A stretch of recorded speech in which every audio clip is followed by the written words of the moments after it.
श्री कृष्णा। राधे राधे भक्तों। साल 2025 में मार्गशीर्ष मास के पूर्णिमा को लेकर बहुत ही संशय है। इस बार पूर्णिमा तिथि पर भद्रा का साया भी रहने वाला है और पूर्णिमा तिथि 2 दिन रहने वाली है। ऐसे में आप सभी यह भी जानना चाहते होंगे कि किस तिथि में पूर्णिमा का आपको व्रत रखना चाहिए और किस तिथि में आपको स्नान दान करना चाहिए। तो आज के इस वीडियो में आप सभी जानेंगे मार्गशीर्ष मास की पूर्णिमा कब है, 4 दिसंबर को है या 5 दिसंबर को।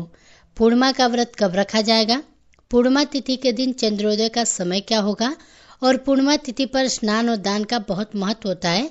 तो इस बार स्नान दान की पूर्णिमा कब है और मार्गशीर्ष पूर्णिमा पर क्या दान करें। और मार्गशीर्ष मास की पूर्णिमा पर अन्नपूर्णा जयंती भी मनाई जाती है, तो दत्तात्रेय जयंती भी मनाई जाती है। तो अन्नपूर्णा जयंती और दत्तात्रेय जयंती कब है, सारी जानकारी मार्गशीर्ष मास की पूर्णिमा से संबंधित आज के इस वीडियो में शेयर करने वाली हूँ। बहुत ही महत्वपूर्ण होने वाली है। आज के इस वीडियो को पूरा जरूर देख लीजिएगा। लेकिन आपसे निवेदन है कि वीडियो शुरू करने से पहले अगर आप मेरे चैनल पर पहली बार आए हैं तो चैनल को सब्सक्राइब करके कमेंट बॉक्स में पूरे श्रद्धा भक्ति भाव से जय श्री विष्णु जरूर लिखिए। देखिए, मार्गशीर्ष मास को हिंदू सनातन शास्त्रों में सबसे पवित्र महीना माना जाता है। ऐसा माना जाता है कि इसी महीने से सतयुग की शुरुआत हुई थी। यह तिथि इसलिए भी खास है क्योंकि इस दिन भगवान दत्तात्रेय जयंती के रूप में मनाई जाती है। मार्गशीर्ष पूर्णिमा को मोक्षदायिनी पूर्णिमा भी कहा गया है। इस दिन भगवान विष्णु और माता लक्ष्मी जी की पूजा करने से सभी मनोकामनाएं पूरी होती हैं। मार्गशीर्ष पूर्णिमा को आनंद पूर्णिमा भी कहा जाता है। मार्गशीर्ष महीने को अगहन या अग्रहण भी कहते हैं। शास्त्रों में इस प्रकार का वर्णन आता है कि मार्गशीर्ष मास के पूर्णिमा के लिए चंद्रमा को अमृत से सींचा गया है, इसलिए इस चंद्रमा के दर्शन करने से मोक्ष की प्राप्ति हो जाती है, मतलब अपार सुख की प्राप्ति होती है। इसके अलावा ऐसा भी कहा जाता है कि इस दिन जो हम दान धर्म करते हैं, मतलब जो भी शुभ कर्म इस पूर्णिमा पर किया जाता है, उसका फल हमें 32 गुना होकर प्राप्त होता है। जैसे कि हर महीने की जो पूर्णमासी आती है, उस दिन अगर आप व्रत धारण करते हैं या फिर दान करते हैं या मंत्र जप इत्यादि करते हैं, तो उसका फल जितना प्राप्त होता है उससे 32 गुना अधिक फल प्राप्त होता है। मार्गशीर्ष पूर्णिमा के जो है आप शुभ कर्म मंत्र जप इत्यादि करते हैं, व्रत इत्यादि करते हैं, तो आपको इसका 32 गुना अधिक फल आपको दूसरी पूर्णिमाओं से प्राप्त होता है। इसलिए इस पूर्णिमा को 32मासी पूर्णिमा भी कहते हैं या 32वीं भी पूर्णिमा कहा जाता है।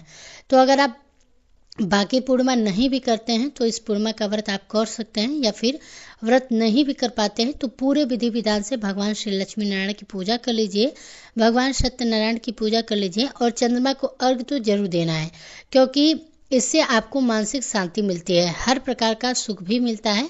और यह पूर्णिमा वैसे भी बहुत ही महत्वपूर्ण है। पूर्णिमा की तिथि चंद्र देवता को समर्पित होती है। पूर्णिमा तिथि पर सभी पवित्र नदियों के जल में देवी देवताओं को वास होता है। ऐसे में पवित्र नदियों के जल में स्नान करने पर सभी पाप से मुक्ति भी मिल जाती है। पूर्णिमा तिथि के दिन भक्त गंगा जी में स्नान करने के बाद सारा दिन उपवास रखते हैं। दोपहर के समय श्री सत्यनारायण भगवान की कथा का पाठ या श्रवण करते हैं और शाम के समय चंद्र देवता का पूजन करके व्रत का पारण करते हैं। इस दिन श्री सत्यनारायण भगवान का पूजन करके रात के समय चंद्र देवता का पूजन भी किया जाता है। आइए अब जानते हैं कि पूर्णिमा तिथि कब से शुरू हो रही है। तो देखिए, हिंदी कैलेंडर के अनुसार इस बार पूर्णिमा तिथि 4 दिसंबर गुरुवार को सुबह 8:38 से शुरू हो रही है और पूर्णिमा तिथि का जो समापन होगा वह अगले दिन 5 दिसंबर शुक्रवार को सुबह 4:43 पर हो जाएगा। ऐसे में इस बार पूर्णिमा का जो व्रत है वह 4 दिसंबर गुरुवार को रहेगा। ब्रह्म मुहूर्त में व्यात पूर्णिमा तिथि के अनुसार पूर्णिमा का स्नान और दान 5 दिसंबर दिन शुक्रवार को किया जाएगा। जब भी पूर्णिमा 2 दिन पड़ती है तो ऐसे में आप दान तो दोनों ही दिन कर सकते हैं, लेकिन जब ब्रह्म मुहूर्त विद्यमान हो पूर्णिमा तिथि में, तब उस समय माना जाता है कि सभी पवित्र नदियों के जल में देवी देवताओं का वास होता है और ऐसे में पवित्र जल में डुबकी लगाने से समस्त पापों का नाश हो जाता है। इस बार पूर्णिमा व्रत के दिन नक्षत्रों का भी योगों का बहुत ही शुभ संयोग बन रहा है, जिसमें कृतिका नक्षत्र दोपहर 2:54 तक रहने वाला है। इसके बाद में रोहिणी नक्षत्र प्रारंभ हो जाएगी। वही 4 दिसंबर गुरुवार को ही शिव योग दोपहर 12:34 तक रहने वाला है। बाद में सिद्धि योग प्रारंभ हो जाएगा। तो सर्वार्थ सिद्धि योग में इस बार पूर्णिमा तिथि का जो व्रत है रखा जाएगा। इस दिन राहु काल दोपहर 1:30 बजे से लेकर 3 बजे तक रहेगा। ब्रह्म मुहूर्त सुबह 5:22 से लेकर 6:10 तक रहने वाला है। सूर्योदय होगा सुबह 6:57 पर, सूर्यास्त होगा शाम 5:36 पर और चंद्रोदय होगा शाम 4:55 पर। तो इस समय के बाद आप चंद्र देवता को अर्घ्य देकर कभी भी अपना उपवास खोल सकते हैं। पूर्णिमा तिथि के दिन अगर आप अभिजीत मुहूर्त में श्री सत्यनारायण भगवान की पूजा या कथा का पाठ करते हैं तो सभी सुफलों की प्राप्ति होती है। और इस दिन अभिजीत मुहूर्त आपको सुबह 11:55 से लेकर दोपहर 12:38 तक रहने वाला है। 4 दिसंबर गुरुवार को प्रातःकाल पूजा का जो सुमुहूर्त आपको प्राप्त होगा वह है सुबह 5:37 से लेकर 6:59 तक। वहीं शाम की पूजा जो आप गोधूली मुहूर्त में करेंगे यानी कि 5:21 से लेकर 5:49 तक कर सकते हैं। पूर्णिमा तिथि पर दीपदान भी किया जाता है जो कि आप शाम 6:45 तक कर सकते हैं।